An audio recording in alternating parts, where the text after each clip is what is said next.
네, 안녕하세요. 제 얘기 잘 들리나요? 안 들리나요?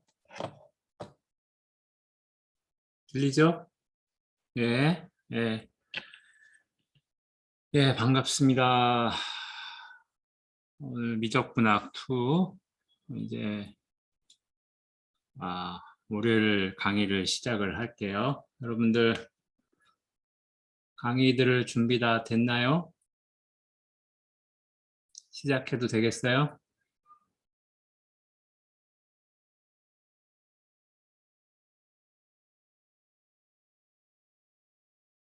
시작해도 되겠어요? 오케이. 자, 우리 지난 시간에 이제, 아, 직선의 방정식에 대해서 했죠? 지난 시간에 직선의 방정식에 대해서 했고, 오늘은 보기에 이어서 평면의 방정식, 플레인, 평면의 방정식에 대해서 얘기를 할 겁니다. 근데 이제 오늘 우리가 그 다음 섹션인 quadratic surface까지 끝을 내야 돼요. 일정상. 그래서 조금 빡빡해요, 시간이. 그래서 제가 오늘은 그냥 미리 좀 필기한 거를 준비해 왔어요. 그래서 적으면서 하지 않고 요 미리 준비한 노트를 이용해서 강의를 좀 하겠습니다. 그러니까 여러분들 조금 가는 속도가 빠를 테니까 조금 집중해서 들어야 될 것 같아요. 알겠죠? 음. 자, 우리 지난 시간에 이제 직선을 결정하는 요소를 생각을 해서 방정식을 얻었죠. 그래서 직선은 그 직선이 지나가는 점과 그 다음에 진행하는 방향, 벡터를 주면 우리가 그걸 두 개를 이용해서 나타낼 수 있다 그랬어요. 마찬가지로 이제 플레인도 그런 요소를 평면, 뭐 영어로는 플레인이지만 평면도 이제 그런 요소를 갖고 있어요. 그래서 생각을 해보면 그 평면이 지나가는 점, 그 다음에 그 평면에 대한 normal vector, 우리는 법선 벡터라고 하는데, 아, 그러니까 뭐 아이디어는 이런 거예요. 일단 평면이 지나가는 점을 하나 주어요. 그리고 그 점을 지나가는 뭐 직선이나 아니면 그냥 벡터를 생각을 하는 거죠. 근데 이 벡터라는 것은 이게 normal 벡터라고 돼 있죠. normal 벡터라는 거는 이제 정확하게 정의하면 그 평면 안에서 벡터를 하나 잡았을 때, 평면 안에서 벡터를 잡는다는 거는 그 평면 안에 두 점을 주고 그 두 점을 연결하는 벡터를 생각을 하는 거예요. 그렇죠? 그래서 평면 안에서 벡터를 잡았을 때 그 벡터와 이 normal 벡터, 여기는 이제 n이라고 썼는데 normal 벡터가 수직인 거죠. 그래서 normal 벡터는 그 평면 위에 있는 벡터와 모두 수직인 벡터, 이렇게 생각을 하면 돼요. 근데 이제 직관적으로는 우리가 이렇게 보면 되겠죠. 여기 이제 점이 있고, 그다음에 여기 이제 뭐 직선이나 뭐 선분이나 다 좋아요. 선이 하나 있어요. 그럼 여기다가 우리가 이렇게 평면을 하나 꿰어 놓는다, 꼬치 끼듯이 꿰어 놓는다고 생각하면 되겠죠. 근데 이제 꿰어 놓는데 이렇게 삐뚤하게 하는 게 아니고 수직이 되도록, 우리가 흔히 하는 직관적인 생각으로 수직이 되도록 꿰어 놓는다고 생각하면 되겠죠. 그렇죠? 그러면 점이 있고 거기를 지나가는 직선이 하나 있는데 거기 수직으로 딱 꿰어지는 평면은 한 개만 있겠구나 하는 걸 우리가 직관적으로 알 수 있겠죠. 그렇죠? 그래서 그렇게 직관적으로 이해를 일단 하면 되겠어요. 그래서 이제 그러면 이 두 가지 요소, 지나가는 점과 normal 벡터가 있다고 합시다. 그래서 지나가는 점을 P0 라고 하고 좌표를 이렇게 X지오로, Y지오로, Z지오로 이렇게 줍시다. 그 다음에 이제 이 normal 벡터라는 것을 ABC, 컴포넌트 벡터를 이용해서 ABC로 나타냅시다. 그럼 우리가 방금 얘기한 거는 뭐냐면, 자, 이제 이거를 이용해서 평면의 방정식을 얻을 거예요. 그러니까 평면의 방정식이라는 거는 그 평면 위에 있는 점들의 좌표가 만족해야 되는 식을 얘기하는 거죠. 그렇죠? 그 평면 위에 있는 점들의 좌표가 만족해야 되는 식. 그래서 일반적으로 그 평면 위에 있는 점을 P라고 일반적으로 좌표를 XYZ라고 하자고요. 그럼 이제 우리가 찾아야 되는 거는 이 XYZ가 만족해야 되는 등식을 찾아야 되는 거죠. 그렇죠? 근데 이제 좀 전에 서술했듯이 노멀 벡터라는 거는 평면 위에 두 점을 잡았을 때 생기는 벡터와 항상 수직인 거라 그랬어요. 그렇죠? 그러면 이제 이렇게 봅시다. 여기 주어진 점, 최초의 정보로서 주어진 점 P0가 있고, 그 다음에 우리가 임의의 점으로 주어진, 평면 위에 임의의 점으로 주어진 P가 있어요. 그러면 노멀 벡터가 있다 그러면 P하고 P0를 연결해서 만든 벡터하고 이 N하고 수직해야 되겠죠. 그렇죠? 그게 그냥 정의예요, 평면에. 이거 이식이 된다. 그런데 P0로부터 P까지의 벡터를 컴포넌트 벡터로 나타내면 이렇게 되겠죠. 그렇죠? 두 점이 있으면 두 점을 연결하는 컴포넌트 벡터는 뒷점의 좌표에서 앞점의 좌표를 빼는 거잖아요. 이렇게 될 거고 A, B, C가 있어서 이게 0이 돼요. 닷 프로덕트 한 게. 수직이니까 닷 프로덕트가 0이겠죠? 그렇죠? 그래서 이거를 그냥 펼쳤으면 그냥 이거죠. 그래서 이게 뭐예요? P0를 지나고 주어진 벡터 N의 수직인 평면의 방정식이 되는 거예요. 간단하죠? 직선보다도 간단해요. 근데 이제 우리가 요거를 이제 요 식을 가만 보면 AX, BY, CG 이렇게 있고 그다음에 두 번째로는 AX0, BY0, CG0가 있어요. 여기서 그러니까 미지수는 XYZ인 거죠. 그리고 X0, Y0, G0는 그냥 상수예요. 왜냐하면 최초의 정보로서 주어진 점의 좌표이기 때문에. 그러니까 결국에는 이렇게 곱한 것이 상수가 되는 거죠. 그래서 그거를 그냥 D로 쓸게요. 그러니까 무슨 얘기냐 하면 우리가 이제 이 평면 방정식의 일반적인 형태를 보고 싶은 거예요. 그렇죠? 우리 직선의 방정식 여러분들 뭐 평면 위에서 고등학교 때 직선의 방정식의 일반형은 이런 거잖아요. 그렇죠? 그와 마찬가지로 이런 모습. 그리고 X, Y, Z에 대한 1차식인 거죠. 그렇죠? 그래서 평면의 방정식은 일반형은 이런 모형이다. 이 얘기를 하고자 하는 거죠. 여기까지 괜찮나요? 그 다음에는 이제 몇 가지 뭐 이제 좀 이그젬플을 볼 텐데 그 전에 이제 평면이 두 개 있는데 두 평면이 서로 평행하다. 평행하다는 거는 이제 뭘 가지고 얘기하냐면 우리가 이제 평행하다는 거를 얘기를 하려면 원래는 이제 평행하다는 거는 이 두 평면이 안 만나야 되는 거겠죠. 우리가 상식적으로 얘기를 할 때는 두 평면이 서로 만나지 않는 경우에 평행하다. 이렇게 얘기를 하는 게 맞겠는데 이제 이 평면의 일종의 방향 같은 게 있죠. 평면의 방향을 알려주는 게 이 노멀 벡터잖아요. 그렇죠? 그러니까 사실은 평행하다는 걸 가만 생각해 보면 두 평면이 하나의 직선에 이렇게 수직으로 꿰어지면은 평행하겠죠. 그렇죠? 그 얘기는 두 평면의 노멀 벡터가 어때요? 같은 방향이거나 서로 반대 방향이어야 되겠죠. 그렇죠? 그래서 두 개의 노멀 벡터가 패러렐, 이때는 이제 벡터가 패러렐하다는 건 벡터의 방향이 같던가 서로 반대던가 그런 경우에 평면도 패러렐 서로 평행하다라고 얘기한다는 거예요. 그래서 평면의 방향에 대해서 생각을 할 때는 법선 벡터를 이용한다는 그 생각을 알려주는 거예요. 오케이? 자, 그러면 몇 가지 이그젠플 한번 해봅시다. 이그젠플 제가 그냥 다 써왔어요. 여기 이제 세 점이 주어졌어요.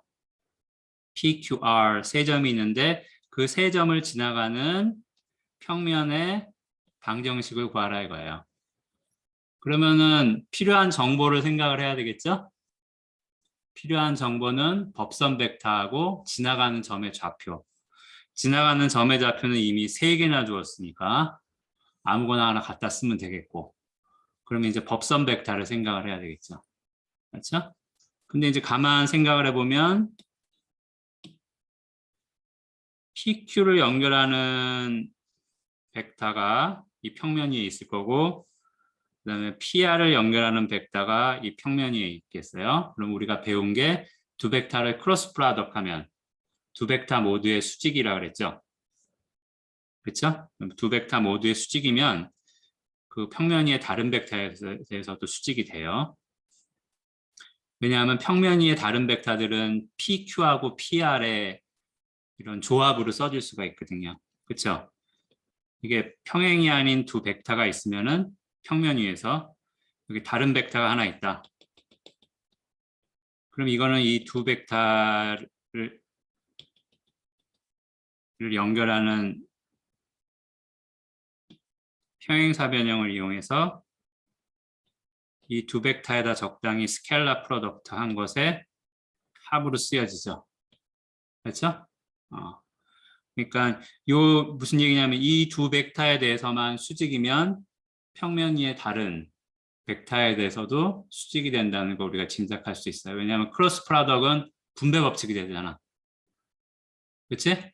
그러니까 평면 위의 다른 벡터는 이 PQ, PR의 스켈라 프로덕트 한 것의 합으로 나타내질 거고 그러면 이 벡터와 이 크로스 프로덕트에서 얻은 벡터의 크로스 프로덕트는 어떻게 되겠어요? 나 프로덕트는 어떻게 되겠어요? 분배 법칙이 되죠?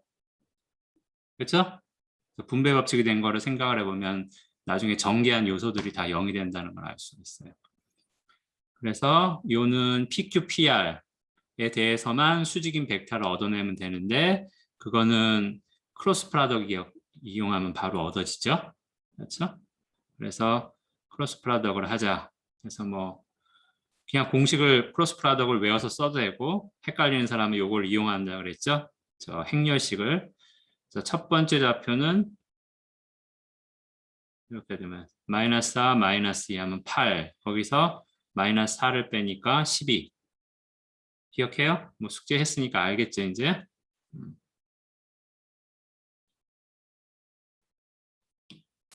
자, 그래서 이거를 이용해서 수직인 벡터를 얻을 수 있고 지금 모양을 보면 어떻게 쓰면 돼요? 노멀 벡터의 XYZ 성분에서 X 빼기 주어진 점에 Y 빼기 주어진 점에 Z 빼기 주어진 점의 좌표이죠? 그걸 곱하는 꼴이니까 그걸 그대로 써주면 되겠죠. 그래서 여기서는 이 주어진 점으로 P를 선택했어요. 그렇죠? P를 선택해서 자, 노멀 벡터 이렇게 있으니까 12, 20, 14 써주고 요거 1, 3이니까 x-1, y-3, g-2 요 식이 0이 된다. 이렇게 써주고 잘 정리해서 상수 나오는 건 한꺼번에 묶어 놓은 거죠. 이렇게 그래서 이렇게 쓰면은 답이겠죠? 답이라고 할 수 있겠죠.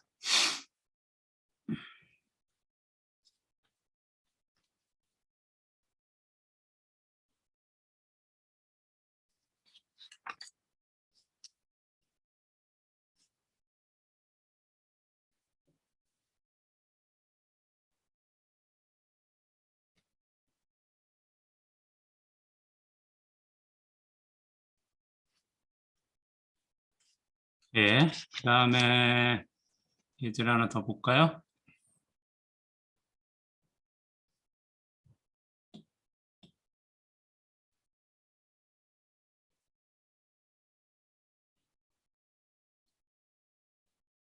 다음은 어떤 점을 구하는 건데 요게 이제 직선을 나타내는 방정식이에요.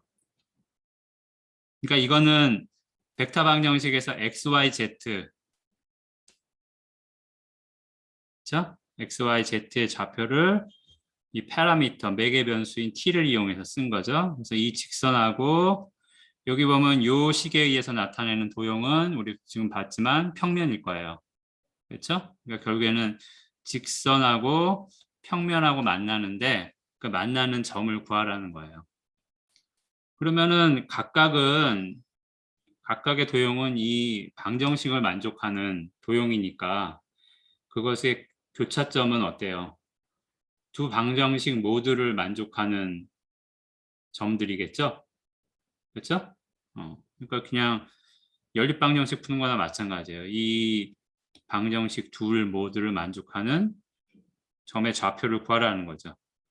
그래서 XYZ 좌표가 이렇게 쓰여지니까 요거를 이제 여기다 이렇게 대입을 하면은 이렇게 될 거고, 그럼 이건 t에 대한 식이 되니까 t를 풀면은 t가 마이너스 2라네요.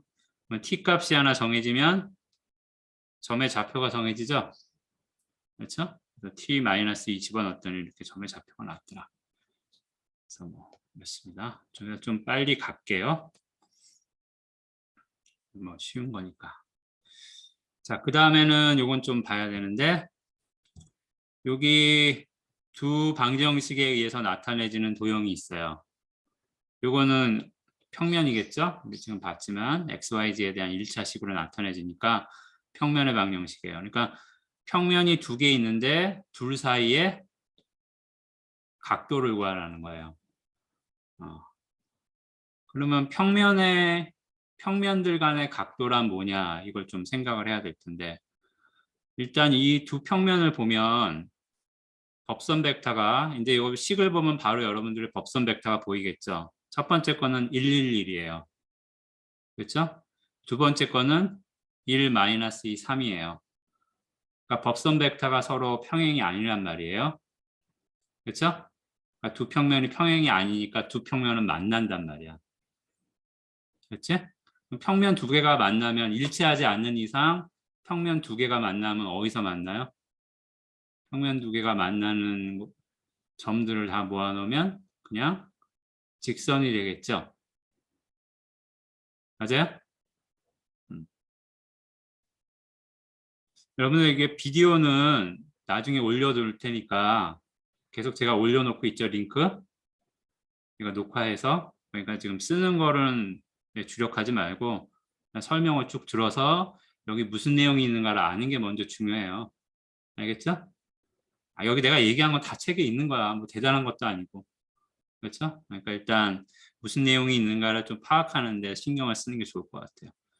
그래서 두 개가 평행이 아니니까 이 두 개는 만날 거고 그 만나는 곳은 직선을 이룰 거예요. 그래서 제가 지금 그려놓은 이런 상황이 될 거란 말이에요. 그렇죠? 여기 파란색으로 해놓은 게 교차점에 해당, 두 개의 인터섹션에 해당하는 직선이에요. 그러면은 이 직선 위의 한 점에서 각각 L1, L2에다가 이 직선하고 수직이 되도록 선을 이렇게 그어요. 그렇죠? 그러면 이 두 선이 이루는 각도가 있겠죠?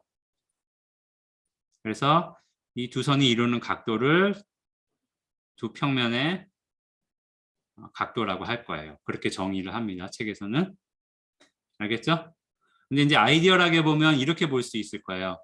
직관적으로 보면 우리가 이제 시점을 고정시켜서 3차원은 우리가 보는 각도에 따라서 그림이 달라지지만 요 직선하고 시점하고 일치시키는 거잖아요. 우리 눈이에요. 따따따따따. 그럼 어떻게 보이겠어요? 요 교차선 이 인터섹션 라인이 그냥 점 하나로 보이겠죠. 여기 하는 것 같이. 그 다음에 이 직선은 어떻게 보이겠어요?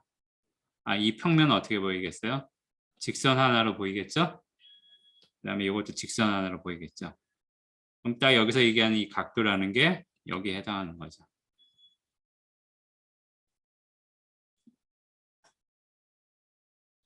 오케이? 자, 그렇게 놓고 보면 얘네 둘의 사이의 각도라는 걸 어떻게 구해야 되는지를 알 수가 있어요. 그러니까 뭐냐면 우리가 이제 직선에 대해서 얘기할 수 있는 방향이라는 거는 이제 노멀 벡터밖에 없기 때문에 L1에 대한 노멀 벡터를 생각을 하고 L2에 대한 노멀 벡터를 생각을 해요. 그럼 이 그림상에서 보면 이렇게 딱 여기서 이렇게 단순 평면이 직선이 되도록 만들어낸 이 그림상에서 보면 L1하고 L1의 노멀 벡터는 90도, L2하고 L2의 노멀 벡터는 90도 차이가 나죠? 그러면은 똑같이 노멀 벡터들은 L1, L2에서 90도씩 회전한 거니까 결국 L1, L2의 각도하고 어때요? 노멀 벡터의 각도하고 같겠죠. 노멀 벡터들끼리의 각도하고. 맞죠? 그러니까 결론은 그냥 노멀 벡터들끼리의 각도를 묻는 거나 마찬가지라는 거예요. 그래서 노멀 벡터 금방 구하잖아요. 요거 L1은 111, L2는 1-2, 3. 컴포넌트 벡터 구했고 이제 얘네 이렇게 있는 경우에 각도에 대한 정보는 닷 프로덕트를 이용하면 되겠죠? 그렇죠? 코사인 세타를 이렇게 쓸 수 있죠. 넣어서 계산을 하면 이제 이렇게 코사인 값이 나오죠.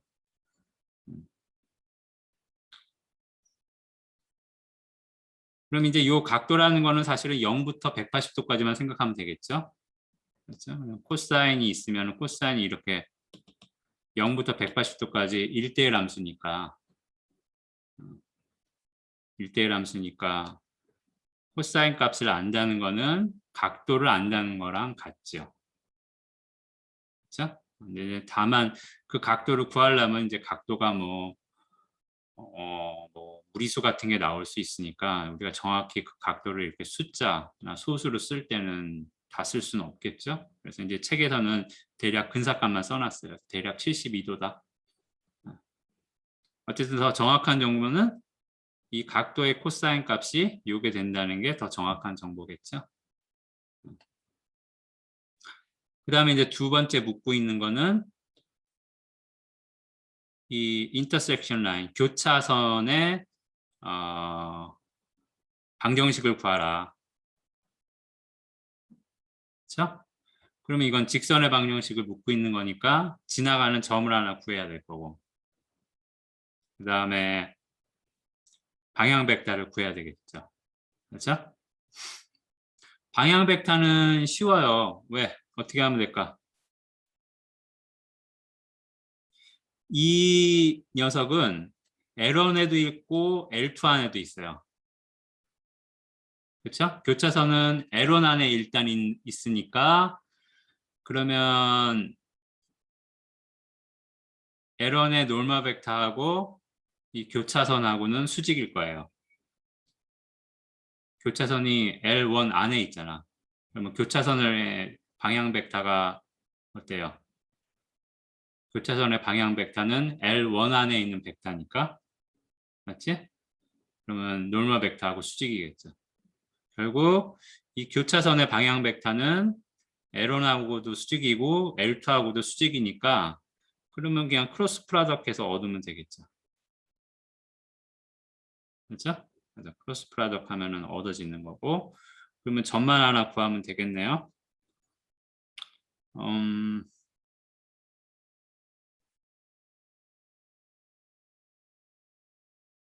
두 개의 교차선을 어떻게 구하나? 그냥 뭐 점 하나만 구하면 되니까 그냥 이거는 그냥 뭐 이런 것 구하면 돼요. 예를 들면 x값에다 0을 집어넣어요. x값에다 0을 집어넣으면 y에 대한 2차 연립방정식이 나오죠. 그래서 그걸 푼 거예요. x를 0으로 놓으니까 y 플러스 g는 1, 마이너스 2y 더하기 3g는 1 이렇게 연립방정식이 나오니까 거기서 yg를 구해내는 거죠. 다행히 이제 해가 단 하나만 있는 게 나오니까 그렇죠? 그러면 이제 시메트리 이퀘이션은 어떻게 생겼던 거예요? 여기 이렇게 방향 벡터 써주고 지나가는 점의 좌표 이렇게 써줬던 게 시메트리 이퀘이션이죠? 그렇죠? 그래서 그대로 이렇게 5 마이너스 2 마이너스 3 x는 여기는 x 빼기 0이니까 그냥 x y 빼기 5 마이너스 2 z 빼기 5 마이너스 3 이렇게 나옵니다. 별로 예쁘게 생기지 않았죠? 여러분들 책에 푼 거랑은 조금 달라요. 제가 책은 다른 점을 구했어요.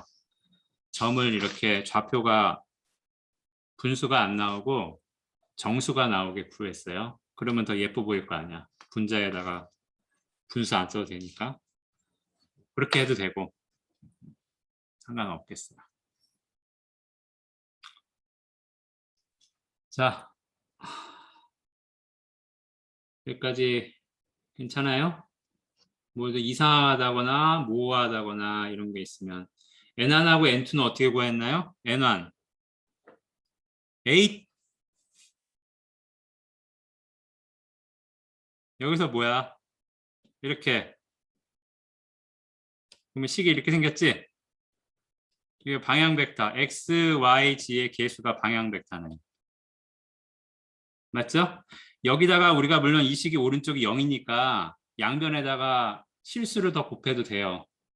근데 양변에다 실수를 곱하더라도 요 개수의 b는 변하지 않죠.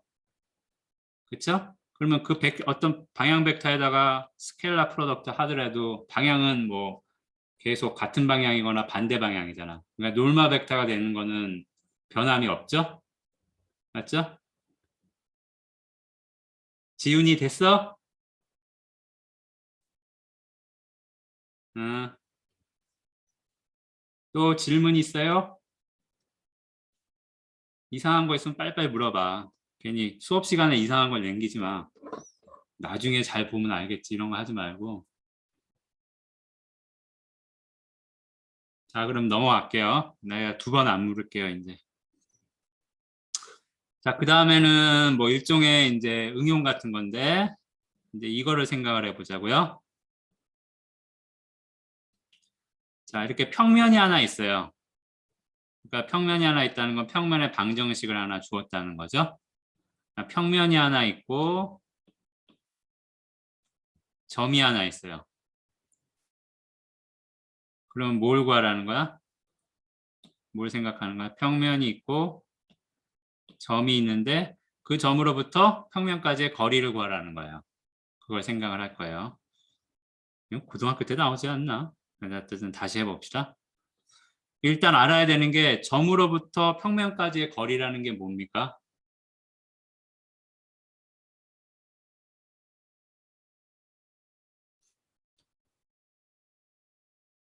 수학에서는 어떻게 하냐면 자 여기 이렇게 있어요. 평면이 아니고 이렇게 그냥 평면에서 어떤 영역이 있고 점이 있다 그럽시다.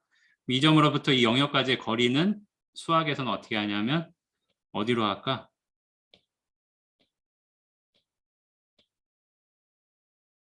제일 가까운데. 그렇죠? 그러니까 무슨 얘기냐면 이 점과 이 평면 위의 점들 간의 거리를 다 생각을 해요. 그래서 그 중에 제일 짧은 거, 제일 작은 거. 그렇죠? 그거를 생각을 한단 말이에요. 그래서 그러면 이제 이 점으로부터 이 평면까지 제일 가까이 있는 점은 어떤 점일까요? 이 점으로부터 이 평면에 이렇게 수선을 내렸을 때의 점이 되겠죠. 왜? 만약에 다른 점이 하나 있다. 그러면 뭐가 생겨? 직각삼각형이 생기죠. 그러면은 이 점에서 이 다른 점까지의 거리는 직각삼각형의 제일 긴 변이 되겠죠. 항상. 그렇기 때문에 수직으로 이렇게 내렸을 때 만나는 점이 제일 가까운 점이에요. 맞아요? 그래서 수직으로 내렸을 때 만나는 점까지의 거리를 구하면 되는 거예요. 그래서 이제 상황을 이렇게 놓읍시다. 자, P1 주어진 점이 잠깐만요. 깨끗하게 써야 되겠다.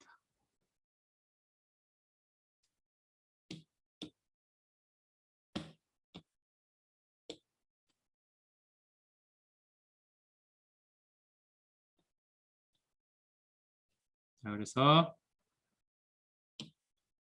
P1이 있고요. 그 다음에 임의로 그 평면 위에 점 P0를 하나 잡읍시다. 그냥 잡아요, 하나. 뭐 식이 있으니까 얼마든지 잡을 수 있죠. 그러면은 P1에서 평면으로 수직으로 내린, 그렇죠? 자, 요 빨간색으로 칠한 거에 길이를 구해야 되는데 지금 P0를 하나 또 잡아놓으면 이런 직각삼각형이 생긴단 말이에요. 그러니까 요 빨간 선분의 길이는 이 직각삼각형 입장에서 지금 여기 P0하고 P1하고 이루는 요 각도를 세타라고 한다 그러면 이렇게 되겠죠? 맞죠? 그 다음에 이 벡터의 방정식이 있으니까 우리가 노멀 벡터를 하나 알 수가 있어요. 그렇죠?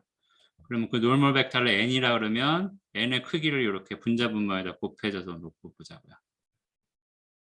맞죠? 그럼 이건 어떻게 돼요? 위에는 이 n하고 이 식을 보면 이게 바로 그냥 다프라덕한 식이죠. 그래서 n과 벡터 p0 p1의 다프라덕한 거랑 같아질 텐데 그 값 자체는 절대값을 씌워야 돼요. 왜냐하면 지금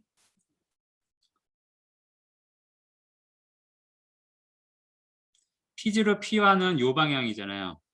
근데 우리 노멀 벡터는 같은 방향, 그러니까 평면 위를 향하는 이 그림에서 노멀 벡터 n은 평면 위를 향하는 벡터일 수도 있고 아래를 향하는 벡터일 수도 있어요. 뭔지 모르죠? 그냥 여기서 구해낸 거니까. 그러니까 위로 향했으면 다프로덕한 거하고 요 값하고 부호가 같겠지만 이 노멀 벡터가 아래를 향하는 거였으면 이루는 각도가 90도가 넘어갈 테니까 마이너스가 붙을 거란 말이에요. 그렇죠? 그러니까 그런 거를 다 가능성을 배제하려면 여기다가 이렇게 절대값 표시하면 되겠죠. 그래서 붙인 거예요.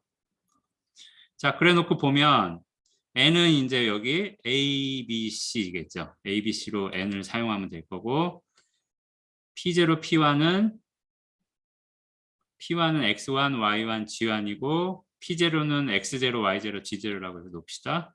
그럼 이렇게 될 거예요.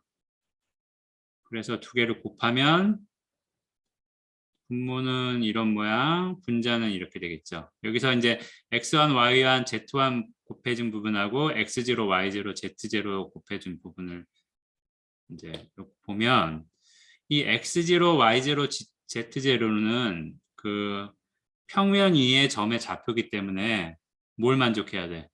이 방정식을 만족해야 돼요. 맞죠? x0, y0, z0는 평면 위에 있는 점의 좌표잖아. 그럼 이걸 만족해야지. 그 얘기는 여기다가 x0, y0, z0 집어넣으면 마이너스 d가 돼야 된다는 얘기야. 그치? 이 부분이 마이너스 d가 돼야 돼요. 그래서 최종적으로 이렇게 쓸 수가 있습니다. 그래서 이게 일종의 뭐 공식같이 얻어지는 거죠. 요 두 식으로부터.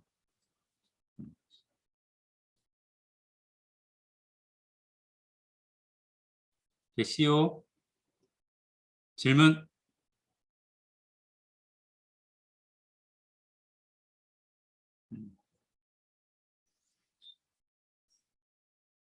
자, 그래서 이그젠플 하나 봅시다. 빨리 외워요. 이거 고등학교 때 배웠지? 근데 맞지? 잘 기억 못하는 건 나만 그렇겠구나. 자, 그럼 여기서 예제를 보면 두 개의 평면이 있는데 둘 사이의 거리를 구하래요. 근데 평면은 가만 생각해 보면 평면 두 개가 있으면 관계가 어떻게 돼요? 만나든지 안 만나든지겠죠? 그렇죠? 안 만나면 이제 평행하다라고 얘기를 하고, 뭐 이게 일치하는 경우도 있겠죠? 두 평면이 원래부터 같은 평면일 수도 있고, 서로 다른 평면이라 그러면 만나든지 안 만나든지.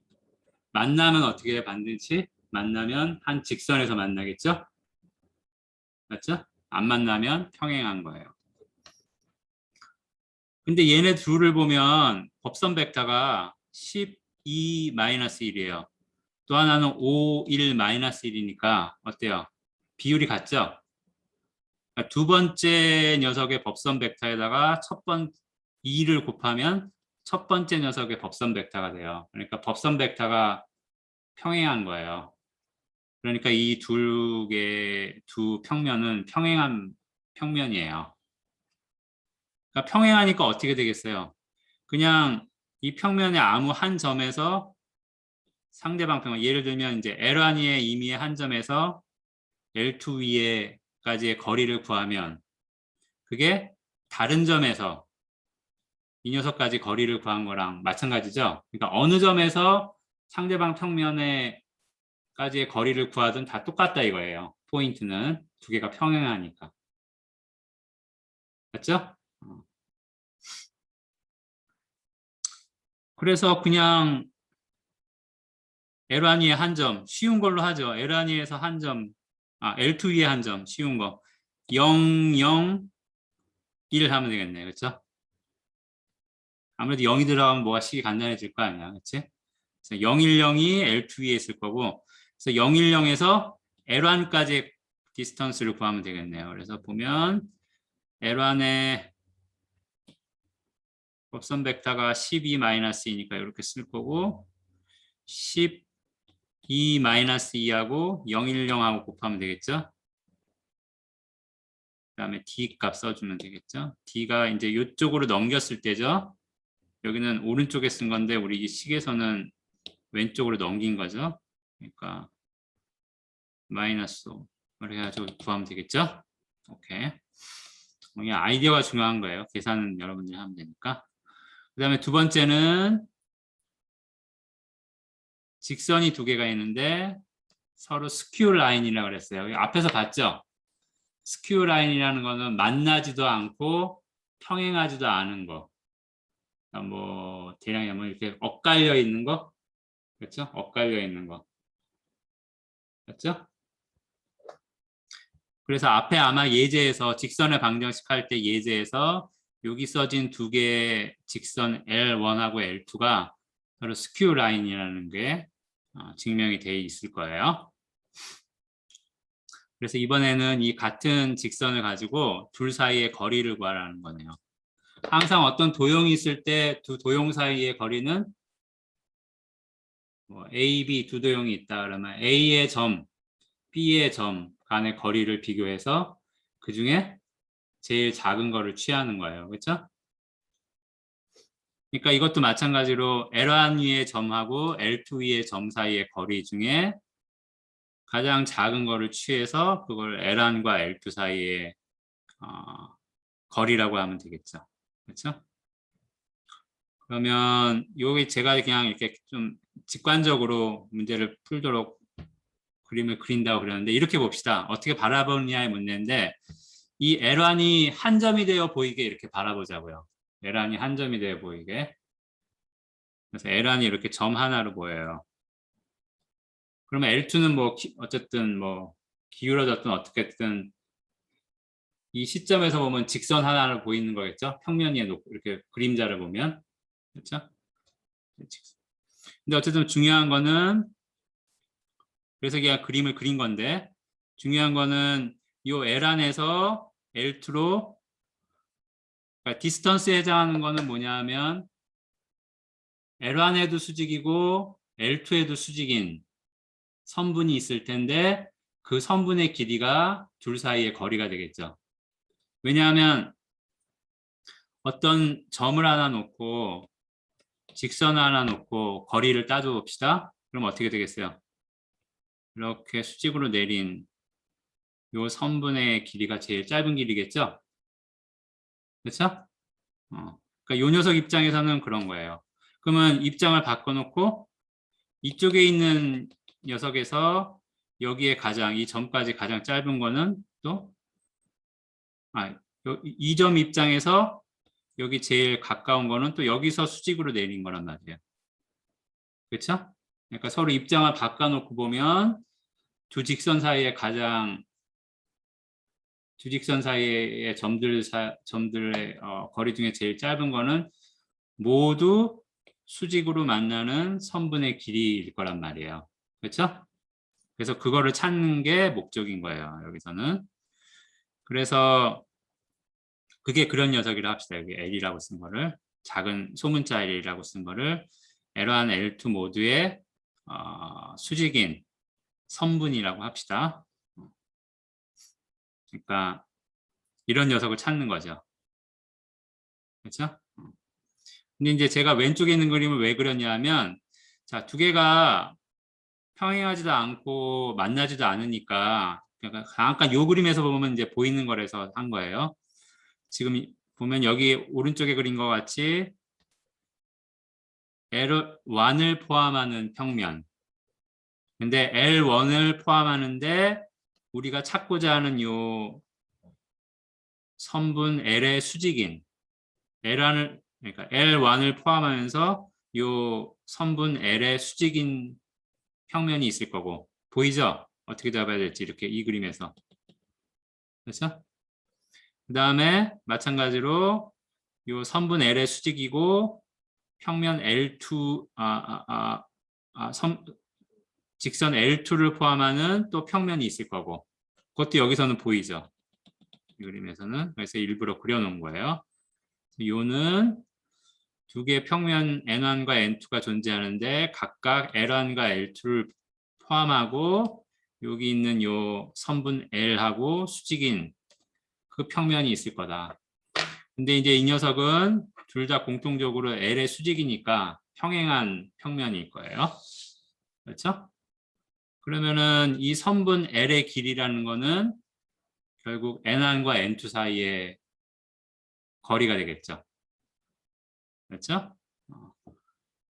그래서 결국 이 N1과 N2 사이의 거리를 구하면 된다. 이게 이제 포인트예요. 근데 이제 위에서 봤지만 그러면 그냥 뭐 N1의 한 점을 잡고 그 다음에 N2의 방정식을 구해서 이 점으로부터 N2까지 거리를 구하면 두 평면 사이의 거리가 되겠죠. 그렇죠? 그래서 그거를 하기 위해서 이제 일단 N2의 방정식을 얻어내려면 노멀 벡터를 구해야 되니까 이 녀석은 이 L의 수직이란 말이에요. L이 법선 벡터니까 L의 방향 벡터가 N2의 법선 벡터인 거예요. 그럼 L은 L1, L2 모두의 수직이어야 되니까 이 L1의 방향 벡터 13-1, L2의 방향 벡터 214. 그렇죠? 수직이면 되니까 크로스 프로덕트해서 이렇게 얻어내고요. 그다음에 뭐 점은 그냥 뭐 여기 대충 숫자 S 여기는 L1에 있는 점들은 T 값을 하나 결정하면 좌표가 얻어지고 L2에 있는 거는 S 값을 결정하면 얻어지네요. 그렇죠? 이렇게 해서 뭐 T에다 0 넣고 S에다 0 넣어서 각각의 점의 좌표 구했고 그래서 이거 가지고 N2의 방정식 구했고 그러면 요 점으로부터 요 평면까지의 거리를 구하면은 디스턴스 원하는 디스턴스가 나온다. 오케이? 이렇게 되겠습니다. 그래서 나머지 뭐 구하는 계산은 우리가 이제 크로스 프로덕트 이용하고 이렇게 해서 다 공식 이용해서 구하는 건데 이제 요는 요 아이디어를 캐치를 하는 거죠. 그렇죠? 이거 자꾸 시작은 이렇게 되나? 그렇죠? 요게 이제 사실 아이디어인 거죠. 예. 자, 여기까지. 어.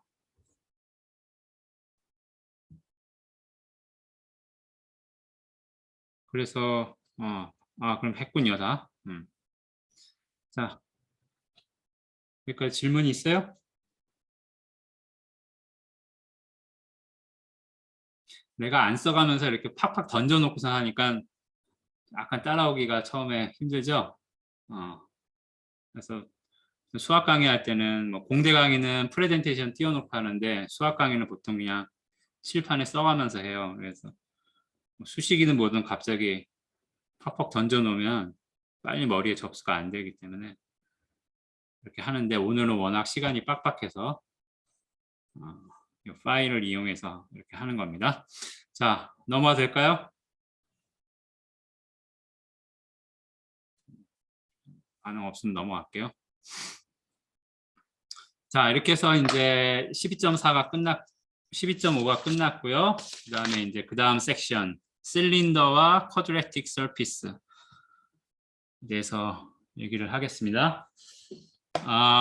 이거는 사실은 그냥 요점만 얘기하면 별 내용이 없고, 근데 자세하게 하려고 들면 내용이 꽤 될 수도 있고, 근데 어쨌든 아이디어를 캐치하는 게 중요한 거니까, 자, 나는 여기 쓰지 말고 여기 얘기를 좀 잘 들어보기 권해요. 다 책에 있는 내용이고, 뭐 필기 안 된 거 있으면 나중에 비디오 다시 보면서 하면 되니까. 뭐 필기 잘한다고 뭐 점수 잘 받는 거 아니죠?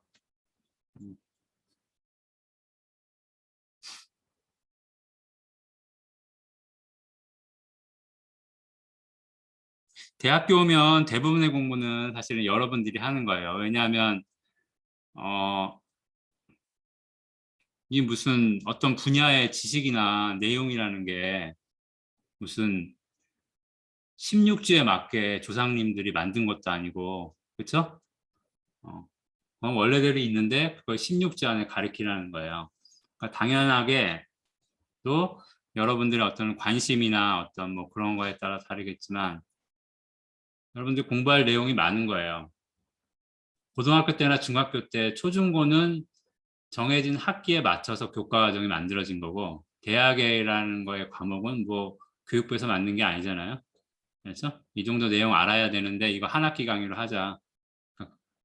그거기 때문에 이제 여러분들 전공 들어가면 더 심할 거예요. 특히 소프트웨어 학과니까 뭐 무슨 책 보면 소프트웨어 잘 코드 잘 짜고 뭐 그런 게 있어? 그런 거 있으면 나도 좀 알려줘요. 그런 거 없어요. 책 한 줄 안 보고 수업 한 번 안 듣는 애들이 더 어떤 거의 경우에는 더 잘할 수도 있어요. 수업하고 상관없는 경우도 많고. 그러니까 대부분 여러분들이 채워 나가야 되는 거기 때문에 이 중고등학교 때 그 필기 강박 중에서는 좀 이제 벗어나야 돼요. 필기 잘한다고 뭐가 좋은 게 없어. 뭐 교양 과목 이런 거 뭐 학점 받을 때는 뭐 좀 유리하겠지만, 그러니까 어떻게 공부하는 거가 똘똘한 공부인지를 좀 생각을 하고 하는 게 좋을 거예요. 하던 대로 하지 말고 고등학교 때까지 뭐 잘 알아서 하겠죠. 쓸데없는 소리입니다. 제가. 어쨌든 뭐 정의만 여기는 일단 알려줄게요. 이제 실린더라는 말이 나오는데 실린더 뭔지 알죠? 그냥 이렇게 돼 있는 거, 실린더. 그렇죠? 근데 이제 여기는 조금 넓은 의미의 실린더예요. 일단은 기본적으로 서피스, 공면은 여러분들이 알고 있는 상식에 있는 그 말로 판단하면 됩니다. 공면인데 직선으로 만들어져 있는 공면이에요. 직선으로 만들어져 있는 공면인데 어떤 주어진 직선 하나에 평행하고 또 그러니까 어떤 직선이 하나 있고 어떤 곡선이 하나 있는데 그 직선에 평행하고 그 주어진 곡선을 지나가는 직선으로 이루어졌다. 뭔 말인지 하나도 모르겠네, 나도. 그죠? 이런 건 예를 봐야 돼요. 자, 일단 여기 이제 여러분들 거기 예제를 가지고 제가 주로 얘기할 건데, 자, 다음에 서피스들을 스케치하라는 건 뭐 대충 그려보라는 거예요. 대충 어떻게 생겼는지 그려봐라. 근데 이제 여기 있는 서피스들이 방정식으로 주어졌어요. 그러면 z equal x square 이렇게 써놓고서는 이게 서피스라고 얘기하는 거는 무슨 얘기냐면 3차원에 있는 점들의 집합인데 그 점의 좌표가 주어진 식을 만족한다는 거죠. 그렇죠? 그래서 좌표를 XYZ라고 했을 때 그 좌표가 Z좌표 값이 항상 X좌표 값의 제곱인 점들을 죄다 모아놓아 봤더니 그 점들이 이루는 도형이 어떤 공면이더라 이런 얘기예요. 말뜻을 이해하겠어요? 말뜻만 이해하면 돼요. 여기는 별게 없어요. 그렇죠? 결국 이 식을 만족하는 점들을 죄다 모아보면 어떤 도형이 될지 대충 한번 그려보라 이거예요. 근데 이 식을 가만 보면 이 식은 Z하고 X에 대한 조건만 있지 Y에 대한 조건은 없어요. 그러니까 어떤 점이든 간에 걔 Y좌표는 상관없이 X하고 Z좌표만 이 식을 만족하면 되는 거예요. 그렇죠? 그래서 가만 예를 들어서 Z값이 0이라고 해놓고 Z값이 0이라고 해놓고 그러면은 X, Y, Z 여기서 Z값이 0이니까 XY 플레인 위에 있는 거죠. 그 위에서 얘를 그리면 어떻게 돼요? 그러면 X, Z 좌표에서 그리는 건데 Z 이퀄 X제곱이니까 여러분들 아는 포물선이 되죠. 그렇죠? Z값이 0일 때 포물선이야, 이 점들은. Z값이 0인 것들 중에서 이 식을 만족하는 점들은 포물선을 이루어요. 그렇죠? 그런데 Z가 0이 아니고 Z가 임의의 값이어도 마찬가지란 말이야. 그러니까 이게 이렇게 되겠구나. 여기 X, Y, Z 있는데 이거 뭐야 그림이. 뭘 잘못했죠? 아무도 얘기를 안 하지? Y가 0인 거죠? 그렇죠? Y좌표가 0일 때 포물선이에요. 그럼 여기서 Y좌표가 0인 거는 Y좌표가 0인 건 여기죠?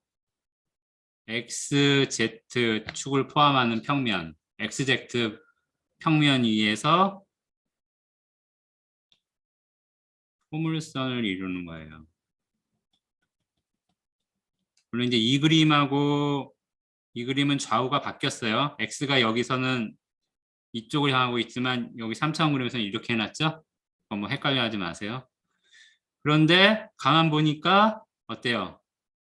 Y 값이 다른 0이 아닌 다른 값이더라도 XZ는 포물선을 이루어요. 그럼 Y 값을 하나 고정을 시켜봅시다. 예를 들어서 Y 값이 1이라고 해요.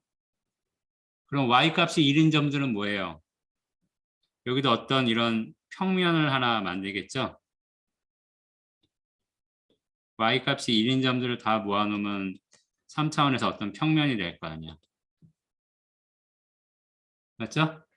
그러니까 그 평면 위에서도 뭘 만족해? Z 이퀄 X제곱을 만족하는 거야. 그러니까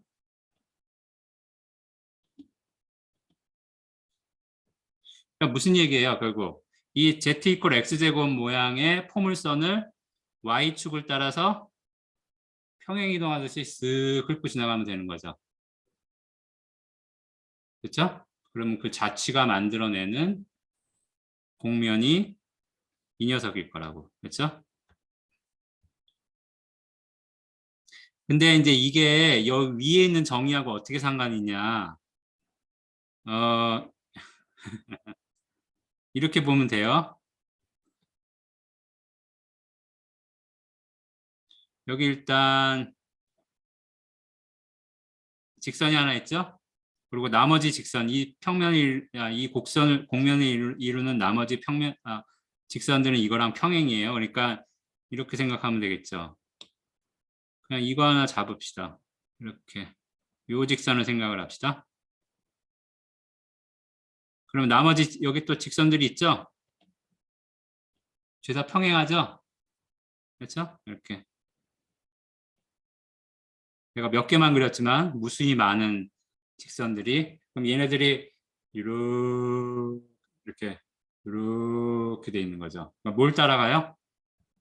얘네들이 우리가 지금 구해낸 이 포물선, 그렇죠? 그래서 직선, 포물선. 그러면 이 직선하고 평행하도록 다른 직선들을 포물선을 따라서 그려주는 거죠.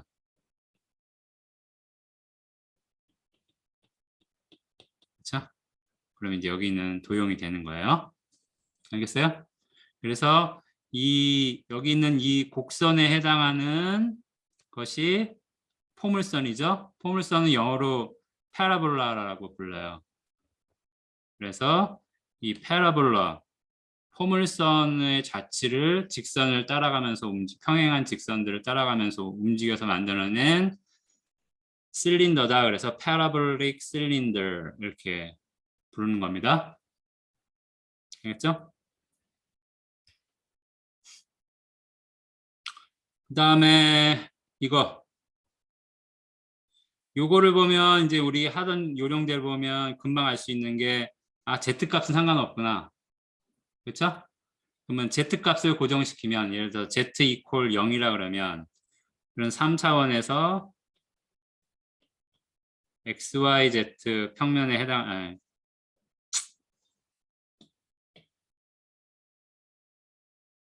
천천히 합시다. 3차원의 XY 평면에 해당하는 거겠죠? Z 이퀄 0 X 거기서 어때요? X제곱 더하기 Y제곱이 1이니까 그 평면에서 반지름이 1인 원이 되겠죠. 그렇죠? 근데 이거는 층수가 더 높아져서 Z 이퀄 1이라도 역시 마찬가지로 똑같이 이렇게 이루겠죠. Z 이퀄 1이 되는 평면에서 봐도 원이겠죠. 결국 이 얘기는 이 원을 그냥 Z 방향으로 계속 이동시켜서 얻어진 물건인 거예요. 그렇죠? 그래서 옆에 우리 그린 것 같이 이런 물건이 나오는 거죠. 그렇죠? 그래서 이 실린더는 어때요? 가만 보면 직선을 어때요? 여기 원을 따라서 평행하도록 움직여서 얻어낸 맞죠? 그러니까 이런 거는 이제 원을 이용했다 그래서 circular cylinder 이렇게 이름 붙이면 뭔지 알 수 있겠죠? 여기 y제곱 더하기 z제곱은 1 이것도 마찬가지예요. 이건 방향은 바꿔진 거죠. 이거는 x값을 고정시킨 거죠. x값을 하나 고정을 시켰을 때 x 이퀄 0이라는 이 평면상에서 yz가 1을 이루는 거죠. 그 얘기는 요 원을 x축을 따라서 평행 이동시키면 되겠죠. 그렇죠? 그렇게 얻어지는 거라고 볼 수 있고 그러니까 원을 x축을 따라서 평행 이동해 가지고 얻어지는 도형이라고 봐도 되고 또는 여기 이렇게 직선이 하나 있는데 이 직선을 원을 따라서 평행하게 이동해 나갔을 때 얻어지는 곡면 이렇게 해도 되겠죠? 뭐 보기에 따라서 어느 관점에서 보냐에 따라 달라요. 그래서 이런 거를 이제 우리가 실린더라고 얘기를 합니다. 그래서 여기서 중요한 거는 이 실린더라는 말이 중요한 게 아니고 요 식으로부터 여러분들이 이 도형이 어떻게 생겼는가를 짐작할 수 있는 게 중요한 거예요. 알겠죠? 근데 여기서 쓴 방법을 가만 보면 일종의 이런 거예요. 이거 좀 이따 다시 얘기합시다. 여기 정의 나온 건 일단 얘기해 줘야 되니까. 그래서 실린더의 정의를 얘기했고 그 다음에는 이제 quadratic surface 이런 말이 나와요. 이건 뭐냐 하면 여기 써 있는 대로 3차원에 있는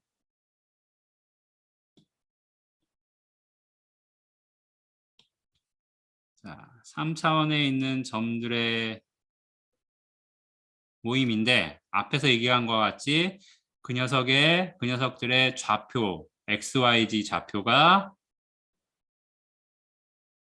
쿼드라틱 이퀘이션을 만족하는 거예요.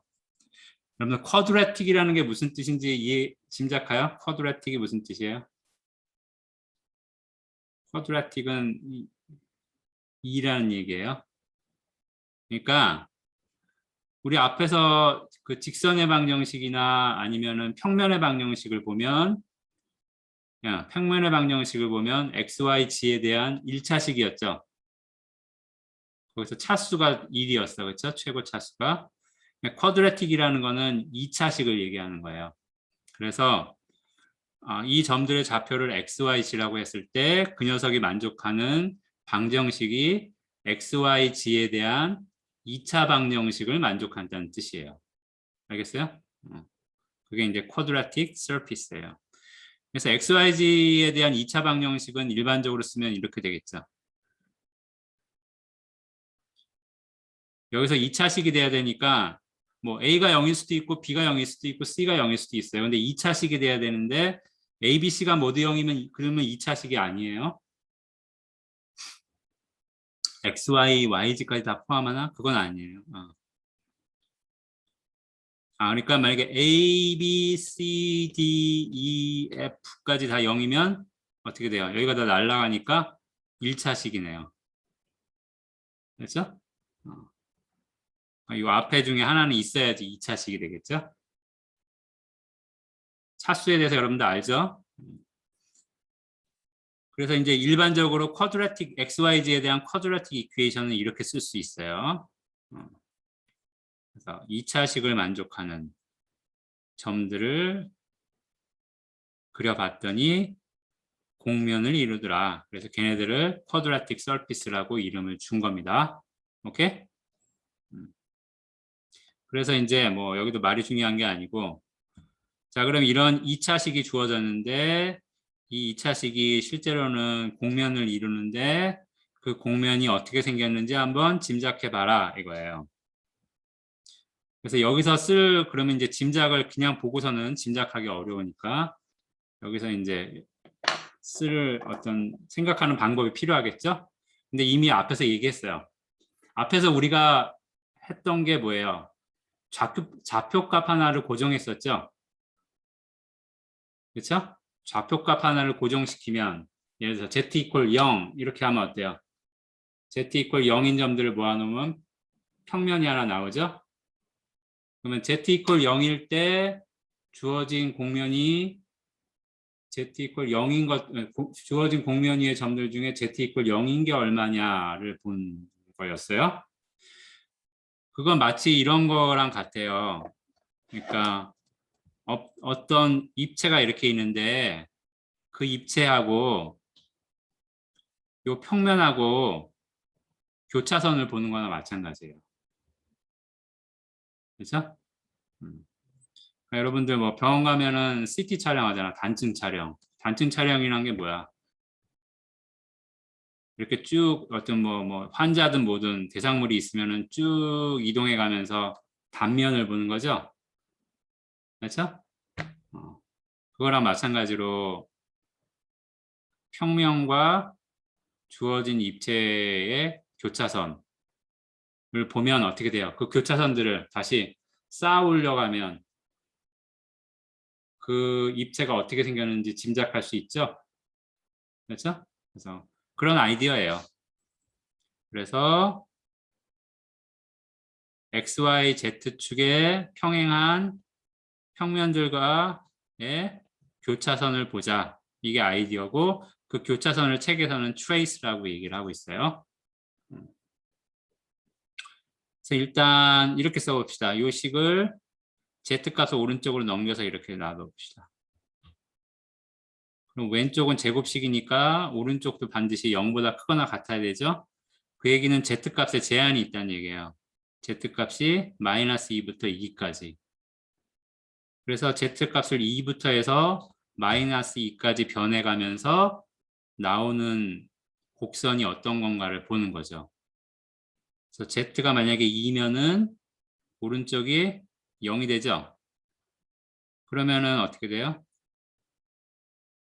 요 식을 만족하는 점은 원점밖에 없죠. 네? 그리고 이제 z값이 커져가지고 예를 들어서 z값이 1이 됐다.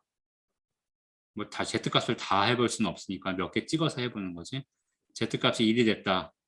그러면은 x제곱 더하기 9y제곱은 4분의 3이라는 식이 나와요. 그럼 이 식을 만족하는 도형이 뭐예요? 포물선이죠? 포물선이 될 거예요. 포물선. 여기가 아마 y가 0이면 x가 2분의 루트 3이겠네. 여기가 2분의 루트 3 되겠죠? 그래서 z값이 점점 작아져서 마침내 0이 되면 그럼 x제곱 더하기 9y제곱은 1이라는 포물선이 나오는데 이 포물선은 이전에 있던 포물선보다 더 크겠죠. 그래서 여기가 지금 오렌지로 그린 요점하고 요점하고 지나는 거죠. 그럼 포물선이 나오고 그 다음에 z값이 어차피 이제 여기 제곱으로 들어가는 거니까 z값이 작아져서 여기 마이너스 2가 돼야 되겠네. 마이너스 2가 갈 때까지는 이거에 2부터 0까지 간 거의 반복이겠죠. 그렇죠?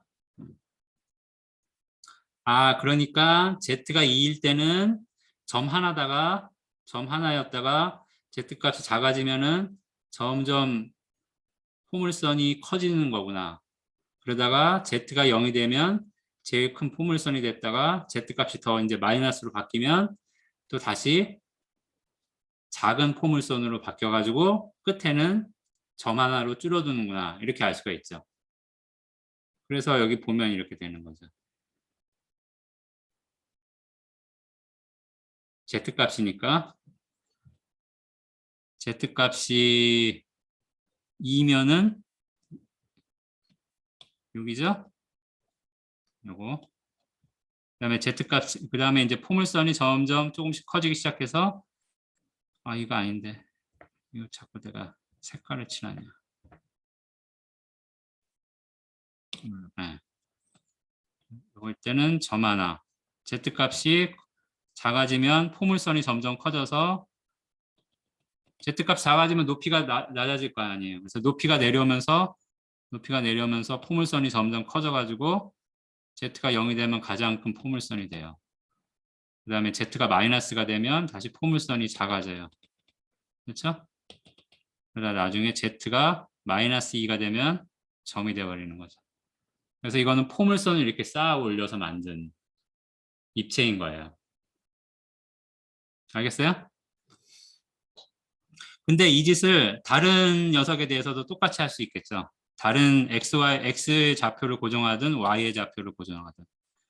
근데 이 녀석은 어느 쪽으로 고정을 하든 간에 예를 들어서 y 좌표를 고정해서 하더라도 이렇게 포물선들이 나와요. 그래서 어느 쪽으로 봐도 이게 포물선이 나오는 녀석이라서 얘의 이름을 포물선이 영어로 일립스죠. 그렇죠? 그래서 얘의 이름을 뭐라 그러냐? 너의 이름은 일립소이드라 그래요. 일립스까지 쓴 다음에 오이드를 붙여요.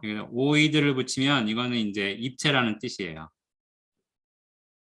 어느 쪽으로 잘라봐도 포물선인 녀석이다. 그래서 일립소이드라고 합니다.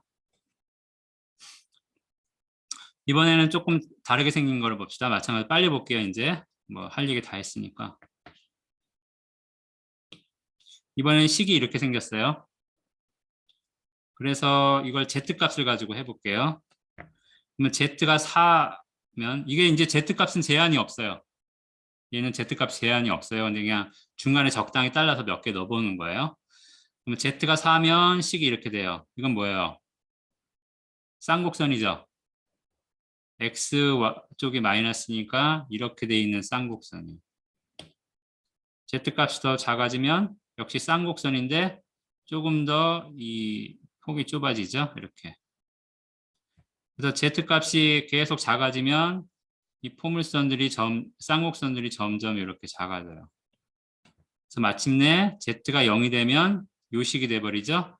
그럼 이건 쌍곡선이 아니고 직선 두 개예요. 이 직선. 사실은 이 직선을 지금까지 그린 쌍곡선들의 점근선이라고 그러죠. 그렇죠? 그리고 이제 만약에 Z 값이 마이너스가 돼버리면 식이 이렇게 돼버려요. 그럼 여기가 마이너스란 말이에요. 그러니까 이 식은 x제곱 빼기 y제곱은 1이랑 같은 거예요. 그러니까 이것도 포물선이긴 한데 방향이 바뀌죠.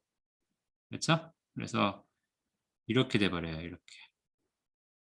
그리고 Z값이 작아져서 절대값이 커지면 이제 이런 쌍곡선들이 점점 폭이 커지는 거죠. 이런 식으로.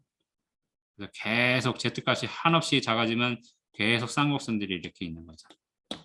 그렇죠? 그러니까 제일 Z값, 높이가 제일 높을 때는 이런 쌍곡선.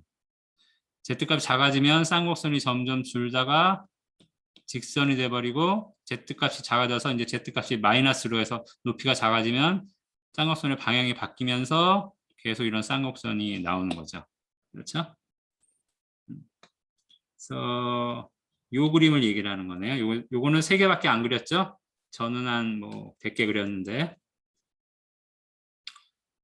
그래서 얘를 그려보면 이제 이런 모양인 거예요. Z값이 높을 때 쌍곡선이 있어요. 작아지면 쌍곡선이 점점 가운데로 접근해요. 그렇죠? 그래서 Z값이 0이 되면 여기는 잘 안 보이겠지만 사실은 직선이 숨어져 있어요. 이 입체 안에. 직선이 이렇게. 있다가 Z값이 마이너스가 되면 이쪽 방향으로 쌍곡선이 생기는 거죠. 그렇죠?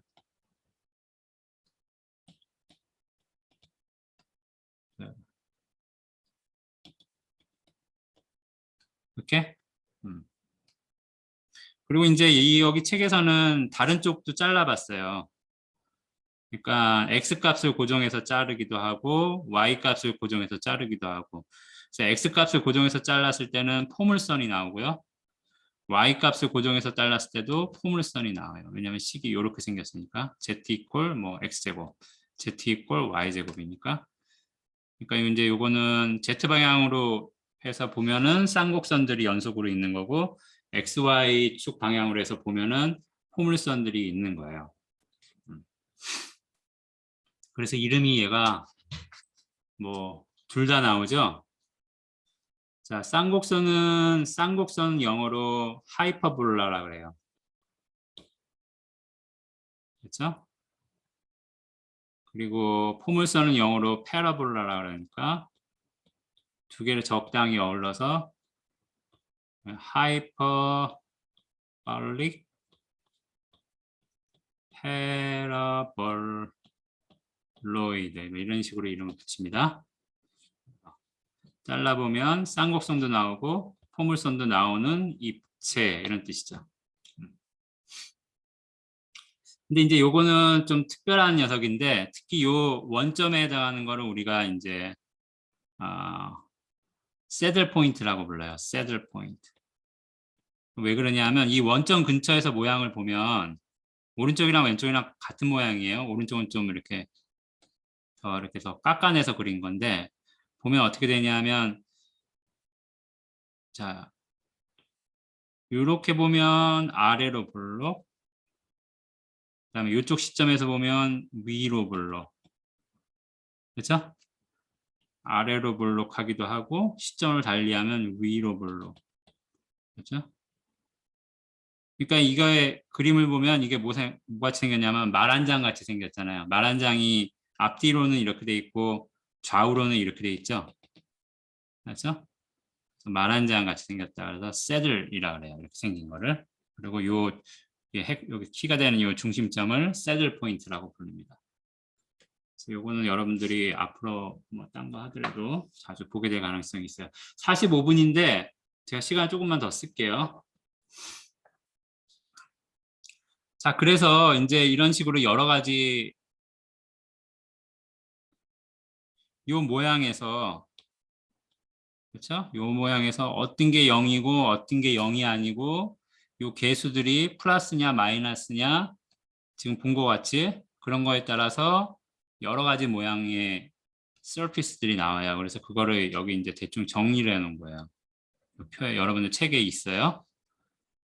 그래서 보면 중요한 거는 x제곱, y제곱, z제곱의 이제 좌표의 부호가 일단 중요한데 셋 다 이렇게 양수예요.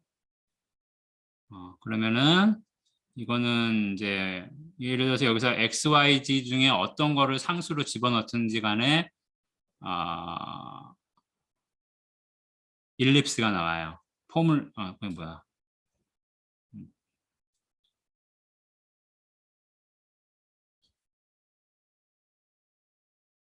갑자기 까먹었네. 나이 먹어서 그런가? 일립스가 한국말로 뭐였죠? 타원, 그렇죠? 타원의 방정식이 나와요. 그래서 어느 방향으로 잘라봐도 타원이 나오는 녀석.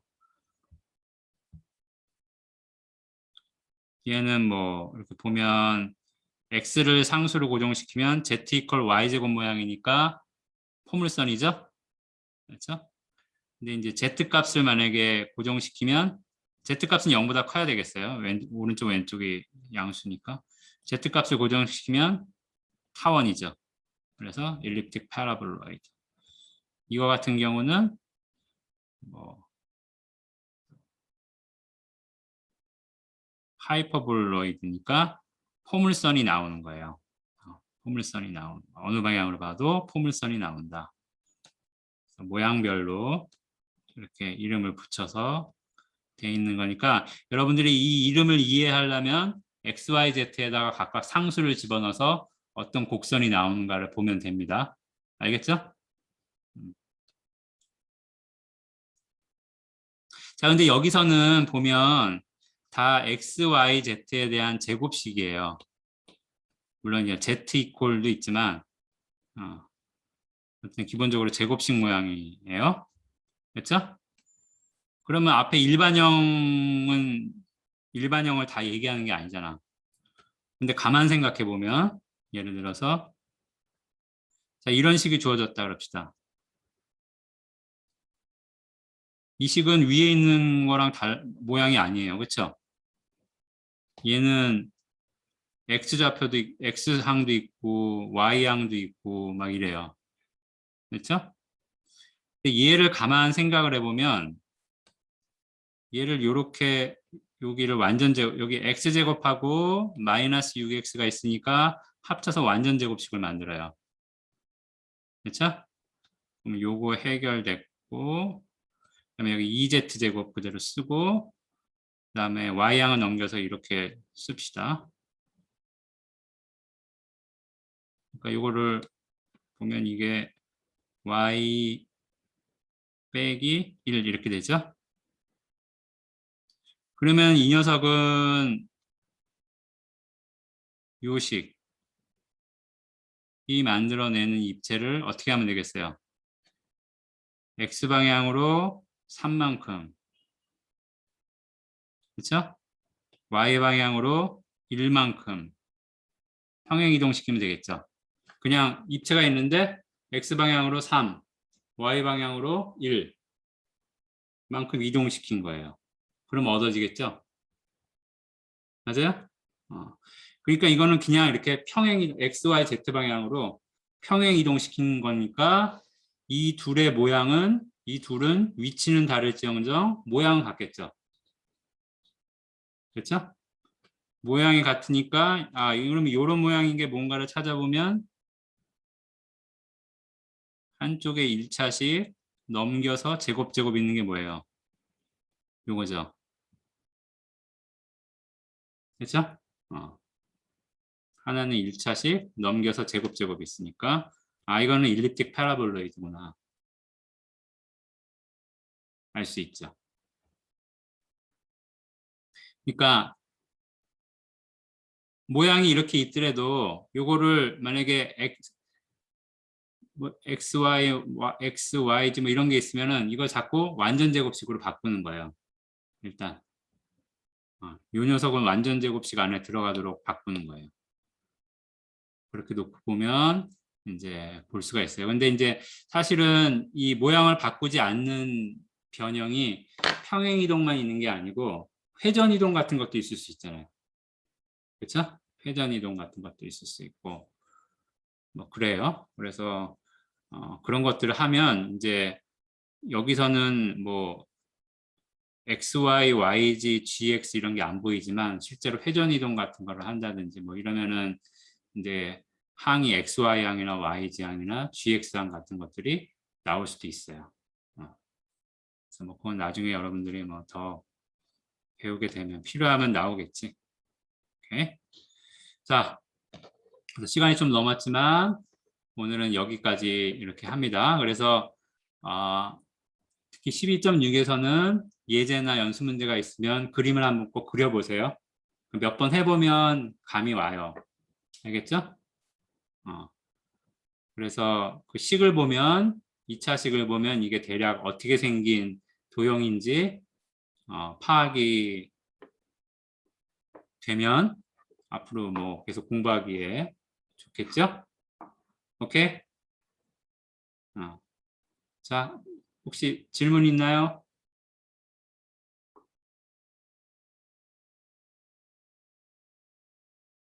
예. 없으면은 시간이 넘었으니까 이걸로 끝내겠습니다. 수고했습니다.